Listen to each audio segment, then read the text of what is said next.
соғыста менің атам Құрманбай Мұсада ерлік көрсеткен. Мен атамның Мамадин деген ұлынан тараған шөбересімін. Атам Құрманбай Мұса 1892 жылы Ақтөбе облысы Қарабұтақ ауданында дүниеге келген. Атам азамат соғысы алдында елдің бәрі шешек ауруымен ауырып, елдер үдере көшкен кезде бауырларымен қырдан сырға қарай көшіп келген. Яғни Қызылорда облысы Арал ауданы Қарақұм ауылына көшіп келген. Ол екі соғысқа қатысып, жеңіспен оралған. Ұлы Отан соғысы және азамат соғысына қатысқан. Атам майданға үлкен ұлы Мұсаев Нұрқияспен бірге аттанған.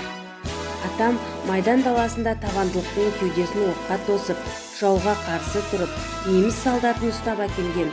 Ерлікпен жаудың бетін қайтарған. Ерліктері үшін бірнеше рет ордендермен, жауынгерлік медальдармен наградталған. Немістің Балтық теңізі бойындағы бекіністі турабы Кенигсбергті әскер тобын талқандауға қатысып, Кенигсбергті шабуылмен алған.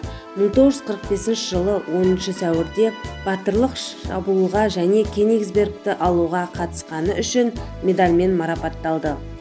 Осылайша атам 1945 жылы немістің Эленберг қаласынан аман-сау жеңіспен елге оралды. Алайда ұлы Нұрқияс соғыстан оралмады, не артынан қара қағазда келмеген. Нұрқияс ағамыздың қолымызда суреті де жоқ. Арабша хат танитын атам сұрапыл соғыста 5 уақыт намазын қаза қылмаған. 1986 жылы 94 жасында тұңғыш шөпшегін сүйіп, желтоқсан айында дүниеден озды. Ерболның ұрпақтарымыз ғой, Мамадин Жақпар деген, Жақпардың баласымен.